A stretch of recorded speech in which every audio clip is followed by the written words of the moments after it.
안녕하세요. 그레이스 포인트 기회 온라인 예배에 오신 여러분을 환영합니다.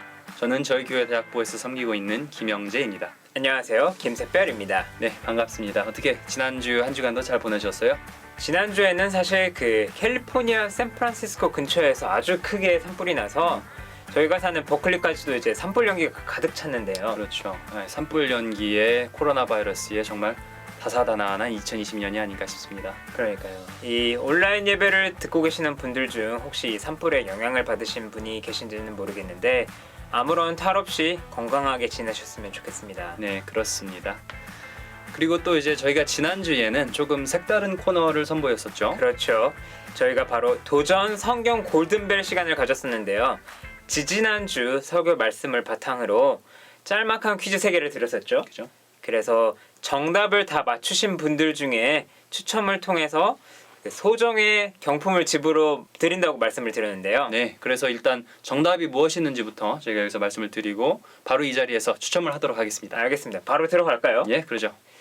첫 번째 문제는 이거였죠. 그 예수님께서 새 포도주는 어디에 담아야 한다고 하셨나요? 그래서 보기가 페트병, 물병, 새 가죽 부대, 낡은 가죽 부대였죠. 네, 그리고 답은 새 가죽 부대였었죠. 2000년 전에 페트병이 있었을 리가 없죠. 네, 그렇죠.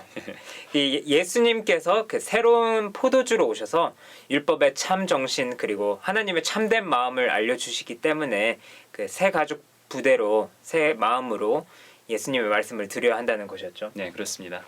두 번째 문제는 이거였었죠. 예수님께서는 안식일의 주인이 누구라고 하셨나요? 바리새인, 로마인, 한국인, 예수님. 정답은 예수님이었습니다. 이거는 뭐 문제를 누가 출제했는지는 모르겠는데 한국인은 좀 너무했네요. 그렇죠. 제가 만든 건데. 어쨌든 세 번째 문제는 지난주 예배 설교 말씀 중에 뭐에 대해서 예수님과 바리새인들이 이견을 가졌나요? 식사예법, 금식, 안식일 모두 다. 정답은 모두 다였습니다. 이게 조금 까다로운 질문이었죠. 네, 그렇습니다. 자, 그러면 우리가 이제 추첨을 하도록 할까요? 좋습니다. 그러면은 추첨하기 전에 상품 상품 소개를 소개부터 먼저 해주셔야 될 하고. 것 같아요. 예, 상품은 바로 자연 그대로 착즙한 생강 먹은 도라지 배즙. 이게 아버님과 그 어머님들이 좋아하실 것 같은 그런 상품이네요. 예, 그러죠. 그러면 제가 추첨을 하도록 하겠습니다. 좋습니다. 자, 먼저 잘 섞으셔야 돼요. 예, 이거를 잘 섞어야지 말이요. 먼저 뽑아볼까요? 예. 제가 안 보고. 자, 볼까요? 자, 그러면은 브리아에 계시는 잭 오님께서 추첨을 받으셨습니다. 축하드립니다. 축하드립니다. 한 번 더 뽑도록 하죠. 가보죠. 네, 네, 섞어주세요. 제가 네. 섞어볼게요. 네. 자, 안 보게. 세크라멘토에서 오신 이유경님 축하드립니다. 재밌네요 이거. 그러니까요. 한 번 더 뽑도록 아니 두 분만. 예, 그러면 어떻게 오늘 예배 순서 소개해 주시죠. 네, 오늘도 김철현 전도사님과 김샤론 사모님의 성경의 지혜 시간을 갖고 찬양 한 곡을 들은 후에 전도사님께서 말씀을 나눠주시겠습니다. 네, 그러면 은혜로운 시간 되시길 바랍니다. 감사합니다. 안녕하세요. 예, 오늘 잠언 말씀 같이 생각해 볼 말씀 잠언 26장 4절에서 5절입니다. 한번 읽어 주시죠. 미련한 자의 어리석은 것을 따라 대답하지 말라. 두렵건대 너도 그와 같을까 하노라. 미련한 자에게는 그의 어리석음을 따라 대답하라. 두렵건대 그가 스스로 지혜롭게 여길까 하노라. 예, 굉장히 재밌는 말씀이죠. 이 두 구절이 이렇게 앞뒤로 나오면서 처음에는 미련한 자가 어리석게 얘기하는 거를 대답을 하지 말라. 그리고 근데 두 번째는 또 미련한 자가 어리석게 얘기하는 거에 대해서 대답을 해라. 그렇게 돼 있어요. 이게 어떤 의미일까요? 이렇게 보면은 좀 근데 헷갈리는데요. 예, 근데 뒤에 이유를 보면은 저희가 좀 알 수 있습니다. 이렇게 첫 번째는 이제 미련한 자가 어리석게 미련하니까 막 횡설수설하고 자기가 무슨 말 하는지도 모르고 말도 안 되는 얘기를 하고 그러는데 그때마다 자꾸 대답을 하고 자꾸 거기에 말려 들어가서 싸우고 그러면은 너도 그렇게 미련해진다 이거죠. 그러니까 너도 그와 같을까 하노라. 이게 같은 수준이 된다라는 그런 뜻인 것 같은데요. 그렇죠. 근데 저희가 아이들을 키우다 보면은 저도 아이들 어렸을 때 보면은 이놈들이 뭐 항상 착한 건 아니잖아요. 어떨 때 말도 안 되는 얘기하면서 막 부모한테 어떨 때는 막 공격을 하고, 특히 예. 이제 청소년 시기는 중고등학교 예. 때는 이제 그때 걔들이 하는 말 한마디 한마디마다 너 방금 뭐라고 그랬어? 너 아버지한테 그렇게 얘기하면 돼? 내가 뭐 잘못했어 너한테? 한번 얘기해보자 이러면서 막 달려들어가지고 막 싸우면은 아이가 더 화가 나가지고 또 막 그렇죠. 얘기하고 그러다 보면은 저희도 막 실수로 더 안 좋은 말들도 하게 되고 많은 그래가지고 상처가 생길 수 있게 되는 그런 상황인데요. 그 한자 말로 모르죠. 이전투구라고 그러나요? 개가 막 진흙탕에서 서로 싸우는 것처럼 그렇게 네. 돼버리죠. 그래서 저희가 부모가 자식들 수준이 돼버리는 거예요. 같이 싸우면서. 예. 그래서 그럴 때는 그냥 아이가 좀 기분 나쁘게 얘기를 해도 제가 뭐 아직 철이 없을지 하고 이렇게 넘어가지고 예. 대답을 안 하는 게 대답을 안 더 하는 게 낫다. 좋을 때가 참 많이 있는 것 있어요. 같아요. 예. 저도 자신을 보면은 욱하는 마음에 실수를 많이 했던 것 같은데. 하면서 실수하면 예. 우리 욱할 때 그거를 좀 이렇게 가라앉히고 그렇지 제가 아직 예. 미성숙해서 저러지 또 기분이 나빠서 한마디 하는 거지 넘어가 주면은 또 아이가 예. 또 제 풀에 꺾여가지고 또 조금 지나면 또 괜찮아지고 또 부모한테 고맙게 생각합니다. 또 미안하다 사실은. 그러기도 예. 하고요. 예. 그렇기 때문에 그 수준에 말려 들어가지 않는 게 참 중요한 예. 것 같습니다. 근데 또 두 번째 케이스를 보면은 미련한 자에게 그 어리석음에 따라 대답하라 두렵건대 그가 스스로 지혜롭게 여기게 하노라. 이 경우에는 저희가 부모 자식 간의 관계를 생각할 때 예를 들면 자식들이 이렇게 잘못된 세계관을 가지고 예. 어디서 잘못된 것을 배워가지고 거기에 대해서 막 얘기할 때 저도 이렇게 보면 아이들이 어때 보면 특히 미국에서는 예. 선생님 험담을 그렇게 많이 하더라고요. 진짜 마음에 드는 선생님이 하나도 없어. 영어 선생님은 너무나 이랬을 수 훌륭해서. 있고 수학 선생님은 또 너무 보링해서 싫고 물리 선생님은 또 너무 이상해서 싫고 막 또 근데 누구는 그런- 액센트가 있어서 싫고. 그럴 때는 저희가 사실 부모가 가만히 있으면은 자기들이 한 말에 동의하는 줄 알아요. 예. 자기 생각이 맞는 줄 알거든요. 그렇죠? 아주 똑똑한 줄로 생각을 하죠. 아이들이. 그때는 좀 얘기를 해줘야 됩니다. 너희 같은 학생들 가르치는 선생님들도 얼마나 힘들겠냐 생각해봐라. 예. 그리고 선생님들을 이렇게 가르침을 너희가 겸손하게 받고 너희보다 훨씬 많이 알고 훨씬 훌륭한데 예. 이렇게 뭐 너희가 뭐 잘났다고 그렇게 선생님에 대해서 이렇게 저렇게 얘기하고 그거 별로 너희 마음에도 좋지가 않고 특히 크리스찬으로서 그러면 되겠느냐 이렇게 한마디 해주면은 예. 아이가 적어도 이렇게 우리 부모님은 나하고 생각이 틀리구나. 내 생각이 좀 잘못됐구나 그렇게 생각을 해보게 되잖아요. 예, 맞아요. 그러니까 참 도움이 되는 것 이 같습니다. 경우에 따라서 어떻게 음. 이렇게 대처를 하는가. 예. 꼭 부모 자식 간의 문제만 아니고도 직장에서나 서로 친구 관계에서도 예. 이렇게 누가 좀 황당한 얘기를 했을 때 어떨 때는 대답을 안 하고 넘어가 주는 게 좋고 어떨 때는 근데 딱 대답을 해가지고 그 사람 생각을 고쳐주거나 아니면 내 생각이 그 사람과 틀리다라는 걸 분명하게 밝힐 때가 또 필요하고. 좋고 예. 참 이게 참 삶의 지혜인 것 같습니다. 예. 오늘 여기서 마치도록 하겠습니다. 감사합니다.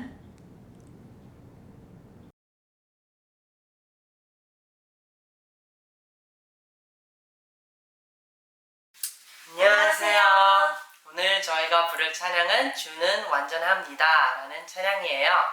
저희가 하루하루 살아가는데 힘듦이 많이 있고 실수도 많이 하지만 그 가운데 저희를 완전히 사랑하시는 하나님의 은혜에 관한 찬양이에요. 저희와 함께 이 찬양을 불러주세요.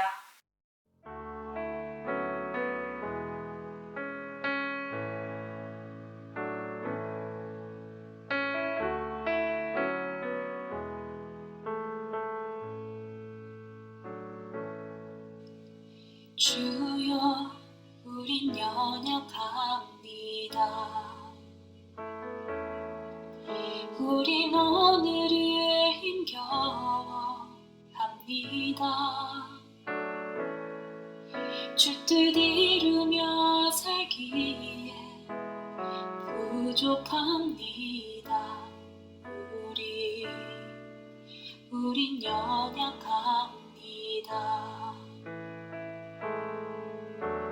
주여 우린 넘어집니다. 오늘 하루 또 실수합니다. 주의 긍휼을 구하는 죄인입니다. 우리 주만 바라봅니다. 하나님 주님의 은혜 온 세상 위에 넘칩니다. 가릴 수 없는 주 영광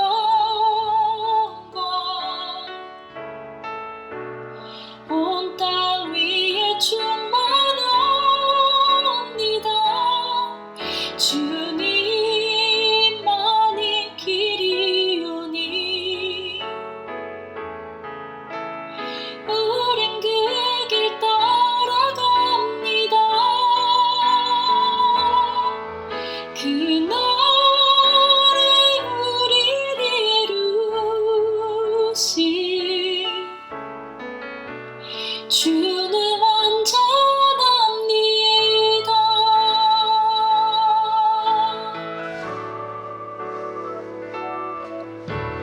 주여 우린 연약합니다. 우린 오늘을 힘겨워합니다.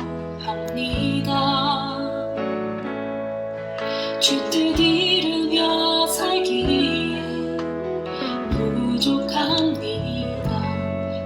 우린 연약합니다. 주여 우린 넘어집니다. 오늘 하루 또 실수합니다. 주의 긍휼을 구하는 죄인입니다. 우리 주만 바라봅니다. 한없는 주님의 은혜 온 세상 위에 넘칩니다. 가릴 수 없는 주 영광 온 땅 위에 충만합니다.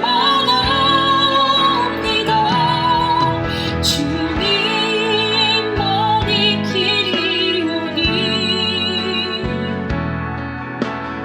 우린 그 길 따라갑니다. 그날에 우리를 이루신 주는 완전합니다.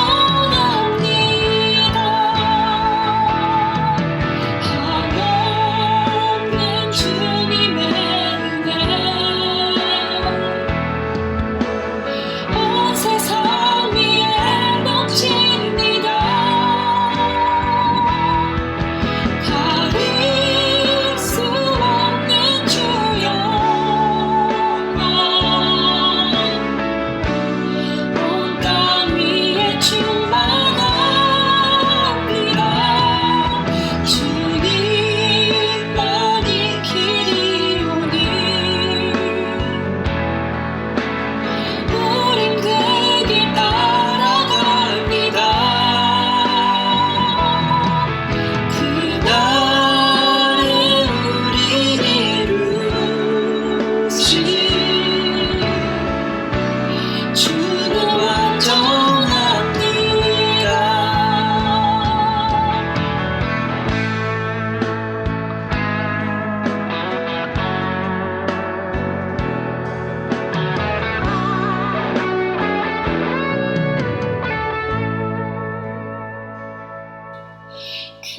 그날에 우리를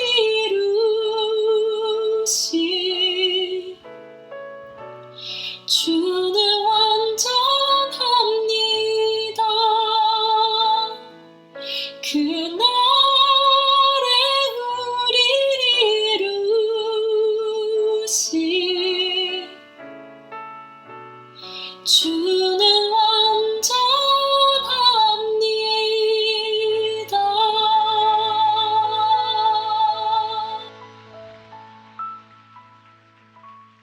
한 주간 동안 안녕하셨습니까? 오늘 이제 마가복음 3장 후반부 같이 보도록 하겠습니다. 예수님께서 12제자를 부르시는 장면이 3장 후반부에 나옵니다. 제가 본문을 읽도록 하겠습니다. 3장 13절부터 21절까지 말씀입니다.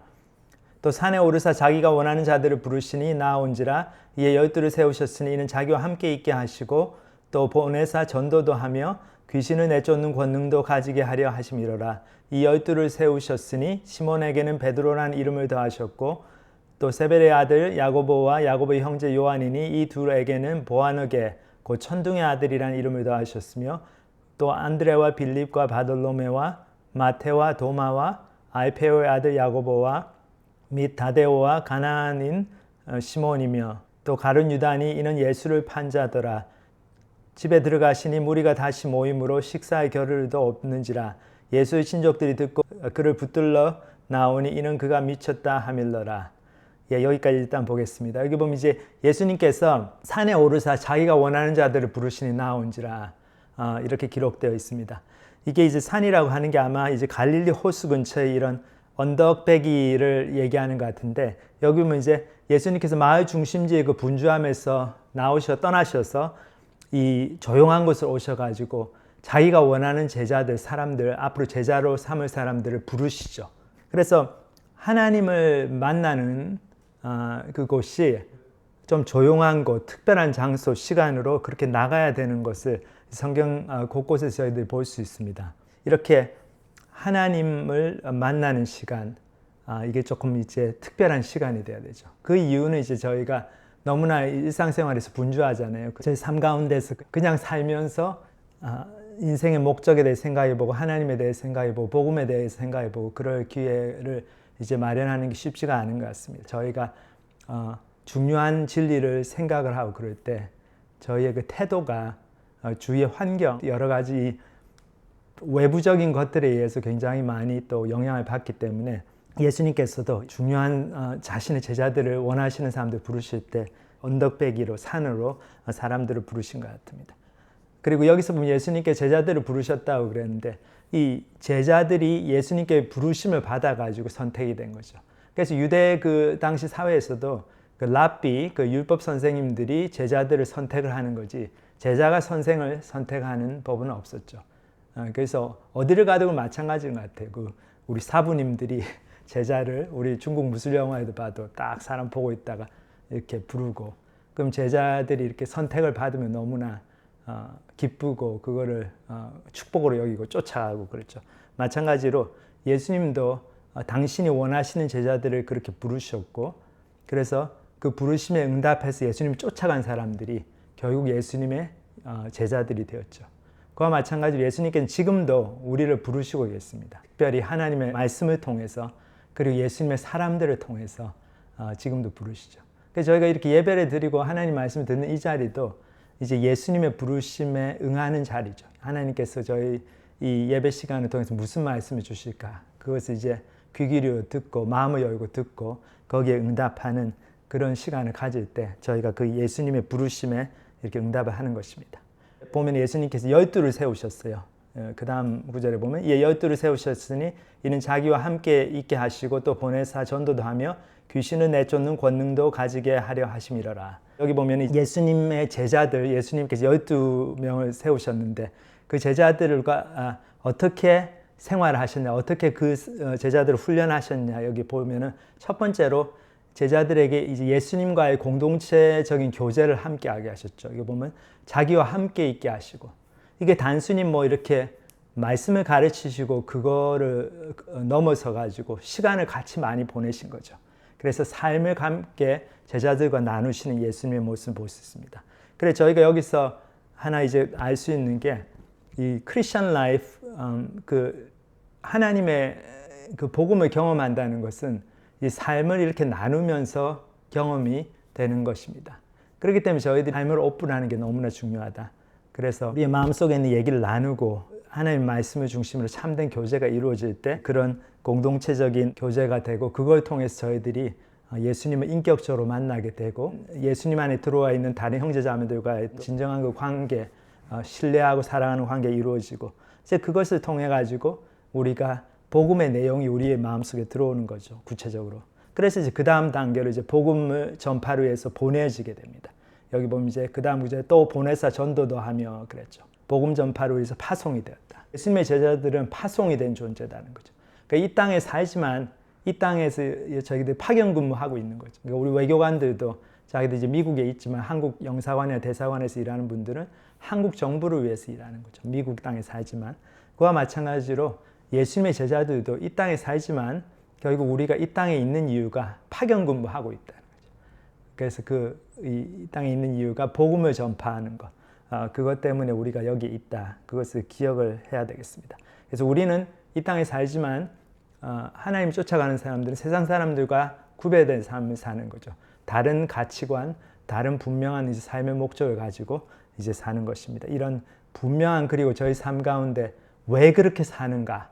누가 그걸 물어봐도 왜 당신은 이렇게 특별하게 다르게 삽니까? 그러면은 그때 이제 얘기해 줄 수 있는 메시지가 있어야 되겠죠. 그게 바로 복음의 내용이죠. 예수님 때문에 내가 구원을 받았고 내가 죄인인 걸 깨달았고 그래서 내 삶의 목적이 바뀌고 이제는 내 유익과 나의 부귀영화를 위해서 내 삶의 편안함을 위해서 사는 것이 아니고 하나님의 영광을 위해서 살고 복음 전파를 위해서 살고 그것이 인생의 목적이기 때문에 이렇게 좀 특별하게 다르게 삽니다. 이렇게 얘기할 수 있게 되는 거죠. 그리고 세 번째는 이제 귀신을 내쫓는 권능도 가지게 하려 하심이라 그랬습니다. 그래서 귀신을 내쫓는 권능을 주셨어요. 이제 귀신이라고 하는 게 예수님 당시에는 문자 그대로 귀신들이 사람의 몸에 들어가가지고 역사하고 그래서 사람의 삶을 망치고 그랬죠. 지금도 이렇게 시골에 가보면은 귀신 들린 사람들을 가끔씩 볼 수 있습니다.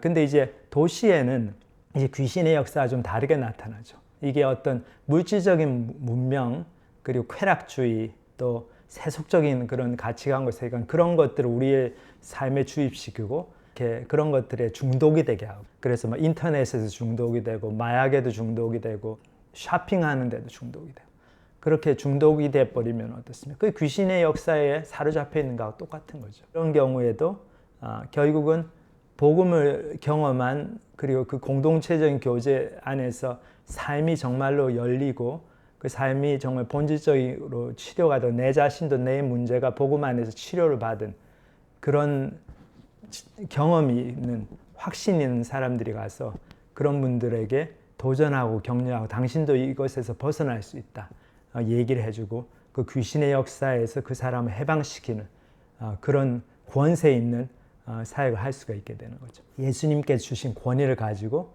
나아가지고 귀신의 영향력 아래에 있는 많은 것들에 중독되어 있는 그런 사람들에게 이제 복음을 전하고 복음 안에서 그 사람들 해방시키는 그런 일들을 하라고 예수님께서 제자들을 세우셨습니다. 그래서 여기 보면 12사람을 세우셨어요. 근데 많은 사람을 세우신 게 아니고 여기 본문에 그 사람들 이름이 다 나오죠. 이 12를 세우셨으니 시몬에게는 베드로라는 이름을 더하셨고 또 세베대의 아들 야고보와 야고보의 형제 요한이니 이 둘에게는 보아너게 곧 천둥의 아들이라는 이름을 더하셨으며 하나 저희들이 꼭 주목해야 될 게 예수님께서 이렇게 12사람만을 부르셨어요. 더 많은 사람들을 사역하실 수도 있었을 것 같은데 12명을 부르셨다. 그 12이라는 숫자가 물론 이제 아마도 이제 구약의 그 이스라엘의 지파 숫자가 이제 레위 지파를 빼고 나면 12지파인데 그 구약의 지파 이스라엘을 통해 가지고 하나님의 구원 계획이 진보가 됐지만 그것으로 부족했죠. 이스라엘이 율법을 지키는데 실패하고 그렇기 때문에 이제 예수님께서 오셔서 영적인 새 이스라엘을 시작하십니다. 교회를 시작하심을 통해서. 그래서 아마 이제 12지파를 상징하는 의미에서 12제자를 뽑으신 것 같은데 또 이제 다른 의미에서 보면은 이 12사람 예수님이 아마도 예수님께서 개인적으로 이렇게 먹고 자고 하면서 사역하실 수 있는 또 최대 숫자가 아니었을까 그런 생각이 들어요. 그러니까 저희가 여기 보면 이제 복음의 사역이라고 하는 게 이렇게 개인적으로 가까이서 같이 살면서 삶을 나누고 그 속에서 복음이 서로 같이 경험이 되고 공유가 되고 하나님의 사랑이 구체적으로 전달이 되고 그런 삶이 바로 복음적인 삶이다. 또 그런 삶을 통해서 많이 참된 제자가 양육이 된다. 또 그런 진리를 볼 수가 있습니다. 근데 참 재미있는 게 여기 보면 예수님께서 이 제자들에게 이름을 새로 지어주신 게 많아요. 아니면 별명을 주신다든지 여기 보면 시몬에게는 베드로다, 반석이다. 나중에 보면 예수님이 그러시잖아요. 내 반석 위에 교회를 세우겠다. 너 믿음 위에 교회를 세우겠다. 그런 말씀 주시고 또 이렇게 야고보와 요한에게는 천둥의 아들이다. 아마 이 사람들이 아주 성격이 좀 한가락했나 봐요. 괴팍한 사람들인 것 같아요. 그래서 천둥의 아들이라 굉장히 애정 어린 그런 또 별명을 주시고, 근데 이렇게 이름을 새롭게 주시고 하시는 게 두 가지 면을 볼 수 있습니다. 하나는 예수님께서 제자들에게 새로운 비전을 주시는 거죠. 너가 지금까지는 시몬, 너가 지금까지 어부로 이렇게 살았지만 앞으로 너는 달라질 거다. 내가 너의 미래에 큰 비전을 주겠다. 그래서 그냥 고기잡이하는 어부가 아니고 사람 낚는 어부가 되게 하겠다. 그런 새로운 비전을 주시는 겁니다. 그냥 이 사람들에게 너희들 어부구나, 나를 따라오면 내가 너희들을 정말 이 갈릴리 지역에서 제일 최고의 어부가 되도록 만들어 주겠다. 그런 비전 주신 게 아니죠. 저희도 하나님을 믿고 예수님을 쫓아간다는 게 저희의 삶에 너무나 이제 큰 변화, 그리고 저 삶의 목적이 완전히 바뀌는 그런 혁명적인 경험이다. 그걸 저희들이 꼭 기억을 해야 될 것 같습니다. 저도 이제 대학교 1학년 때 우리 이제 캠퍼스에서 이렇게 바이블 스터디, 일주일에 한 번씩 바이블 스터디를 하는데, 그때 한 강사님이 오셔가지고 어느 교회 목사님이셨는데 그런 말씀을 하신 게 제가 아직도 기억이 나요. 여러분들, 특히 신입생들, 여러분들이 정한 전공이 하나님의 뜻이라고 절대 생각하지 마십시오. 그러시더라고요. 여러분들이 미생물학과, 제가 이제 미생물학과를 선택했는데, 여러분들이 미생물학과를 선택했다고 해가지고 하나님께서 여러분들을, 저를 이렇게 세계적인 미생물학자로 만들어가지고 하나님께 영광 돌리는 그럴 의무가 있는 게 전혀 아니라는 거죠. 그 말씀이 너무나 맞는 게, 제가 그냥 좋아서 전공을 선택한 거죠. 근데 하나님의 뜻은 전혀 다를 수가 있죠. 우리가 대학에서 전공을 뭘 했든 간에 본질적으로 하나님께서 원하시는 것은 사람 낚는 어부가 되게 하는 것, 영혼을 구원하고 주님의 사명을 감당하는 것, 그것이 가장 본질적인 저희 삶의 이제 목적이 되어야 됩니다. 예수님께서 사람들을 부르실 때 너무나 큰 비전을 가지고 부르셨다는 거죠. 예수님의 제자들 중에는 마태 같은 사람도 있잖아요. 저희가 지난주에 봤죠. 이게 마태가 레위의 다른 이름인데 세리였거든요. 그 아마 갈릴리 타운에 있던 세리였는데 너무나 천하의 매국노로 멸시를 받던 그런 사람이었지만, 예수님께서 그 사람의 마음속에 돌아가는 그 갈등, 또 영적인 갈급함, 그런 걸 보시고 부르셨죠, 제자로. 그러니까 예수님의 부르심에는 차별이 없고, 우리가 언제 옛날에 어떻게 살았던지 간에 그게 별로 중요하지가 않습니다. 주님 안에 들어와서 그 변화, 그 놀라운 변화를 경험하면은 이제 뭐 어떤 사람의 과거든지 다 그것이 다 해결함을 받고 정말 주님의 제자로서 삶을 살 수가 있는 거죠. 그래서 예수님은 결국은 이 12명을 모아가지고 사랑의 공동체를 만들기를 원하셨습니다. 그래서 요한복음 13장 34절 35절에 보면은 이렇게 기록이 되어 있어요. 새 계명은 너희에게 주노니 서로 사랑하라. 내가 너희를 사랑한 것 같이 너희도 서로 사랑하라. 너희가 서로 사랑하면 이로써 모든 사람이 너희가 제자인 줄 알리라. 그랬어요. 그러니까 예수님 주신 새 계명이 뭔가 하면 제자들끼리 먼저 사랑하라는 거죠. 그러니까 나가서 전도하고 귀신을 쫓아내고 그런 것도 좋지만 가장 먼저 돼야 될 게 예수님과 사랑의 관계, 그리고 제자들끼리 사랑의 관계. 다시 말해서 참된 모습의 교회를 이루라는 거죠. 사실 지금 이제 우리 교회가 영적으로 힘을 잃고 멸시를 많이 받고 있는 게 너무나 안타까운 일이지만 또 한편으로는 하나님의 은혜라는 생각이 듭니다. 우리가 그걸 통해서 회개할 수 있으니까. 근데 왜 교회가 힘을 잃어가는가? 메시지가 없어서가 아니죠. 여러분들 정말 이렇게 유튜브 같은 데 가서 설교 들어보면 좋은 설교도 너무나 많죠. 근데 그 좋은 설교들을 살아내는 그 설교들이, 그 복음이 현장에서 정말로 삶으로 나타나는 그런 공동체가 별로 없는 거죠. 그렇기 때문에 설교는 설교고 성경 공부는 성경 공부고 실제 삶은 또 영 다르게 돌아가고, 그런 모습들에 아마 세상 사람들이 많이 실망하는 것 같습니다. 하지만 그렇다고 해서 저 복음의 내용이 잘못된 건 아니죠. 이제 그런 것들이 사실 내가 복음을 거부해야 될 충분한 변명은 전혀 되지 않습니다. 왜 그런가 하면은 지금도 한국에 정말 이제 복음의 본질대로 살아가려는 그런 공동체들이 있고, 같이 정말 삶을 나누고 하나님 나라를 위해서 모든 걸 내려놓고 사는 분들이 많이 있거든요. 저희들이 신문에 나는 것만 보고 교회를 막 이렇게 예단하고 평가하고 꼭 그럴 것만은 아닌 것 같습니다. 그래서 예수님께서 이렇게 제자들을 부르시고 집에 들어가셔서 무리가 다시 모임으로 식사의 겨를도 없는지라 그랬어요. 예수님께서 사역이 이렇게 바쁘셨죠. 사람들이 항상 몰려왔고 그래서 그렇게 올 때마다 예수님께서 다 환영하셨습니다. 근데 여기 보면은 예수의 친족들이 듣고 그를 붙들러 나오니 이는 그가 미쳤다 하밀러라 그랬어요. 참 여기 재밌습니다.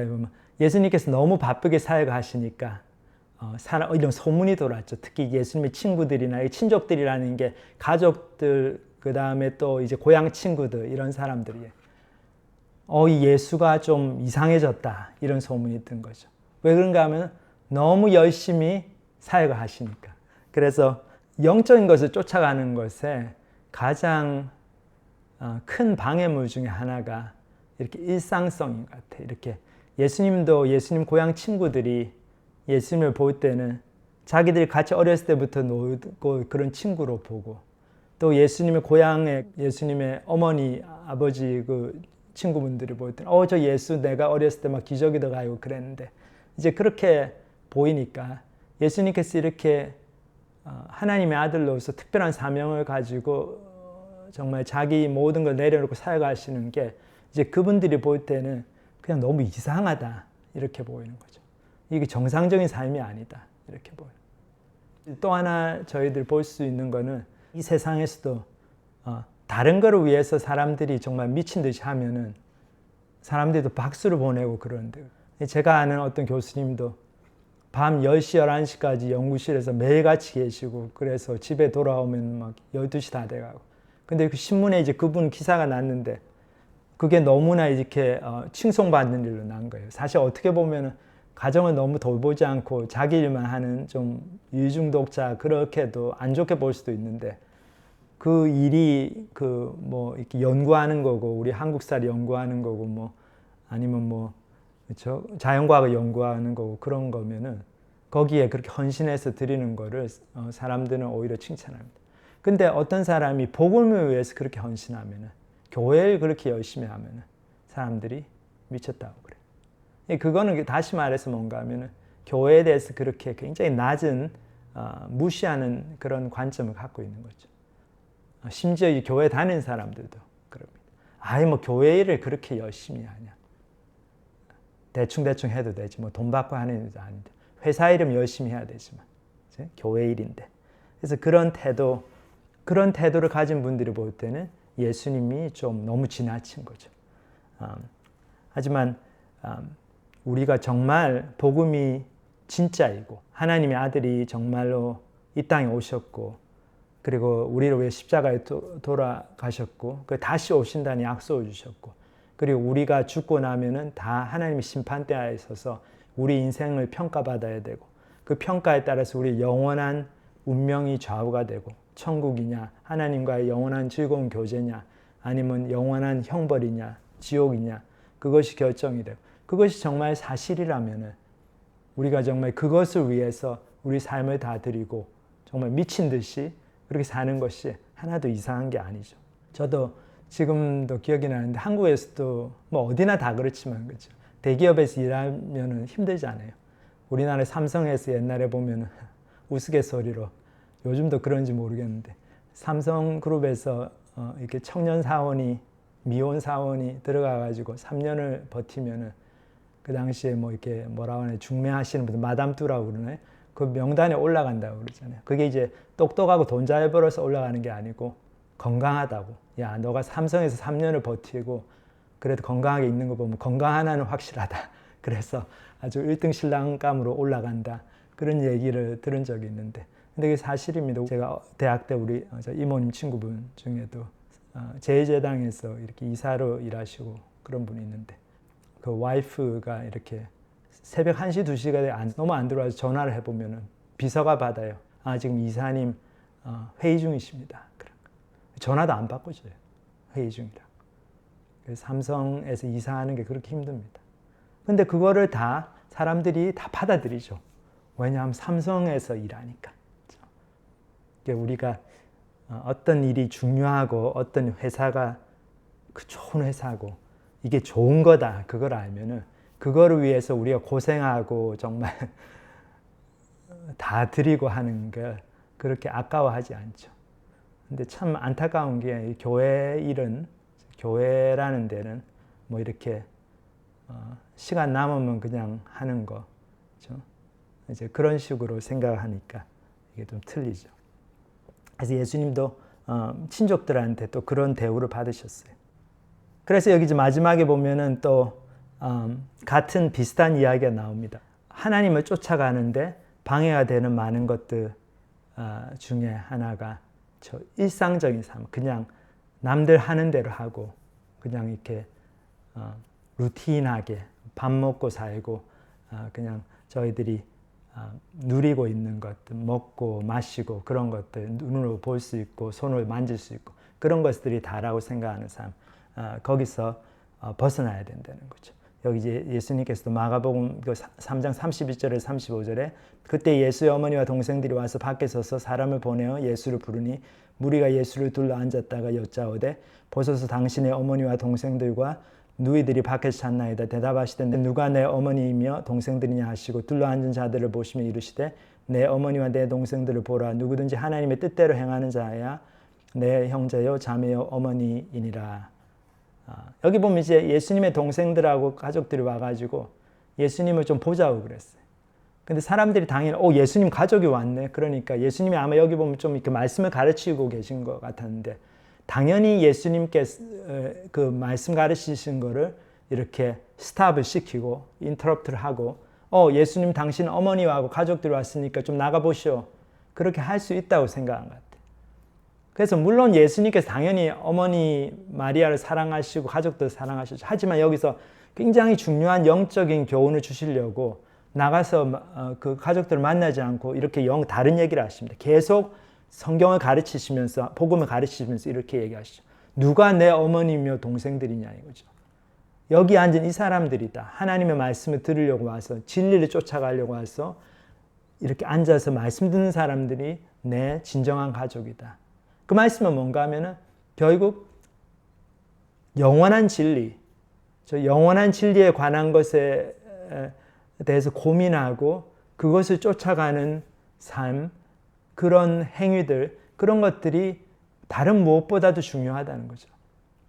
근데 그거를 방해하는 많은 것들 중에 제일 큰 방해가 하나가 그냥 일상적인 삶이죠. 그냥 배고프니까 나가서 밥 먹고 살고 그냥 재미있게 살고. 그래서 제가 예전에 보면 우리 이민 오신 분들, 식당 하시는 분들 얘기 들어보면 이렇게 식당 일 힘들게 하고 끝나고 집에 가면 이제 11시 되는데 그때 이제 한국 드라마 비디오, 그때는 다 VHS 비디오 있었더니 그거 한 2시간 보시고 그리고 자고 그 다음날 일어나가지고 한 11시쯤 나오셔가지고 또 준비하시고 점심 준비하시고 또 그날 저녁에 또 문 닫고 들어오셔서 또 비디오 보시고 그렇게 그냥 매일을 살아가시는 거죠. 이제 그러면은 우리가 이렇게 정말 중요한 영적인 진리들 그런 것들을 생각할 시간이 없어지는 거죠. 마음의 여유도 없고 마음도 안 나고. 그래서 저희 C.S. 루이스 그 유명한 책들 중에 하나인 그 스크루테이프의 편지, 이제 여기 보면은 이제 악마 얘기가 나오는데 여기서 이 스크루테이프이 그 굉장히 이제 베테랑 악마예요. 그래서 이 사람이 이제 은퇴를 하고 자기의 사역을 다 끝내고 이제 악마의 사역이라는 게 결국 예수 안 믿는 사람 잘 건사회가 사역해서 절대로 못 믿게 하는 거, 또 잘 믿는 사람도 좀 못 믿게 만들고, 그게 그 사람들 사역인데, 이 스크루테이프 자기가 이제 은퇴를 한 다음에 새로 이제 훈련을 받고 처음으로 이제 악마 사역을 하는 자기 조카한테, 웜우드라고 독초라는 그 자기 조카하고 편지를 교환합니다. 그래서 조카가 편지로 여러 가지 사역에 대해서 물어봐요. 내가 이렇게 지금 난 크리스천 하나를 사역하고 있는데 어떻게 해야 됩니까? 그럼 이제 대답을 해주고 한 그런 내용인데, 여기 보면 조카가 자기가 관리하는 그 이제 환자라고 나오는데, 페이션, 환자가 이렇게 점점 복음에 대해서 관심을 보이고 친구한테 뭐 이렇게 하나님이 세상을 만드신 거다, 이게 세상이 저절로 생긴 게 아니다, 그런 얘기를 듣고 그래가지고 도서관에 와서 책을 찾아보려고 그런데 내가 너무 놀래가지고 그 사람들 책을 보는데 좀 이렇게 무신론적인 책을 자꾸 보도록 내가 그쪽으로 서고 쪽으로 인도를 하고 지금 그렇게 하고 있습니다. 이제 그랬더니 이 스크루테이프이 딱 조언을 하는데 그게 너무나 잘못된 사역의 방향이다 그러면서 그렇게 할 게 아니고 그냥 그 사람이 책 보고 있는 그 사람한테 살짝 귓속말로 얘기를 해줘라. 그 사람 마음속에 생각에 이렇게 얘기를 하라. 아, 지금 점심시간이다. 아, 나가서 밥 먹고 하자. 배고프니까. 그래서 그 사람을 밖으로, 도서관 밖으로 나오게 해가지고 이 세상을 보여주라는 거죠. 그러면서 저 신문 배달하는 아이는 지금도 신문 배달하고 있고 버스 다니고 이 세상은 그냥 잘 돌아가는 것 같은데, 그렇죠? 아이고, 다 잘 돌아가는 것 같은 세상인데 내가 뭐 한다고 친구가 좀 그랬다고 이렇게 뭐 진짜 하나님이 계신가 그런 거 고민할 필요가 있나, 그런 생각이 들게 세상을 보여주라는 거죠. 일상적인 삶, 사람들의 보통 삶, 먹고 자고 싸우고 돈 때문에 고민하고 또 텔레비 보고 영화 보고 즐거워하고 그런 것, 그런 삶이 참된 삶이다. 그렇게 생각이 들도록 자꾸 그쪽으로 유도를 하라는 거죠. 생각하는 거를 자극하지 말라. 그래서 참 그 글을 보면서 이 참 스크루테이프이 진짜 경험이 많은 악마구나. 저도 이제 그런 생각이 들었는데 참 그 말이 맞죠. 저희가 예수님을 믿지 않고 그냥 내 마음대로 살려고 하는 게 많은 경우에 저희가 특별히 고민을 많이 해가지고 그 결론에 도달한 게 아니고 예수님을 믿으려고 이렇게 인생에 대해 생각하고 하는 게 좀 귀찮고 괴롭고 그 다음에 다른 재밌는 거 이렇게 할 게 많은데 굳이 내가 이렇게 불편하게 진리에 대해서 고민하고 지금 몇십 년을 이렇게 내 마음대로 살아왔는데 뭐 그렇게 지금 와가지고 마음을 바꾸고 생각을 바꾸고 그럴 필요가 있나. 그 마음 때문에 그런 일상성에 붙들려가지고 살아가는 이제 그런 삶의 패턴 때문에 진리로 나아가지 못하는 이제 그 경우가 더 많은 것 같아요. 그래서 저희 그걸 생각하면서 우리가 좀 일상성을 극복하고 좀 특별하게 시간을 내고 특별하게 좀 생각을 해보고 책도 읽고 말씀을 보고 설교도 듣고 고민해보고 그렇게 하면은 저희들이 예수님께서 우리를 부르시는 것을 들을 수가 있고 거기에 응답하면은 우리가 정말 삶이 새로운 비전이 열리고 구원의 역사를 경험하고 정말 저희의 인생이 완전히 바뀌는 거죠. 지옥으로 가던 인생이 천국으로 가고 하나님 안에서 새로운 삶을 제자들이 그렇게 살았던 것처럼 저희도 그렇게 복된 삶을 누릴 수 있습니다. 우리 다 같이 그런 삶을 누리게 되기를 저희 기도합니다. 같이 기도하시겠습니다. 하나님 아버지 감사합니다. 저희들 이렇게 또 예수님께서 12제자들을 개인적으로 부르시고 그 제자들과 시간을 보내시고 그 제자들에게 복음을 주시고 그들을 파송하시고 그들에게 또 사람들의 모든 문제들 귀신의 역사를 위해서 매여 있는 많은 중독들로부터 해방시킬 수 있는 또 그런 권위를 주신 것을 저희들 오늘 보았습니다. 하지만 예수님의 이런 사역들이 예수님을 개인적으로 일상적으로 알았던 사람들에게는 너무 이상하게 보이고 너무 지나치게 보이고 그래서 심지어 예수님의 가족들조차도 예수님이 하시는 일을 잘 이해하지 못하고 그것을 와서 중단시키려고 하고 저희들 정말 그런 모습을 보면서 얼마나 저희들 자신도 일상성에 매여서 그냥 지금까지 살아온 대로 그렇게 살아가려고 하는 그런 관성이 얼마나 무서운 것인가 저희들 다시 한번 경고를 받게 됩니다. 주님께서 저희의 마음을 계속해서 말씀을 부어주셔서 저희가 그런 일상성을 극복하고 정말 이렇게 주님을 만나러 산으로 나아가고 특별한 시간과 장소로 나아가고 특별한 생각들을 하고 그래서 주님 주신 복음을 경험하고 구원의 역사를 경험하고 삶의 새로운 목적이 생기고 우리가 해야 될 일을 분명히 알게 되고 그렇게 되는 축복을 허락하여 주시옵소서. 주신 시간 감사를 드리며 예수님의 이름으로 기도합니다. 아멘. 네, 좋은 말씀 감사드립니다. 네, 그러면 다음 주에도 같은 시간, 같은 인터넷 주소에서 예배를 만나보실 수 있습니다. 예, 그러면 좋은 한 주간 되시길 바라고 다음 주에 뵙겠습니다. 감사합니다. 감사합니다.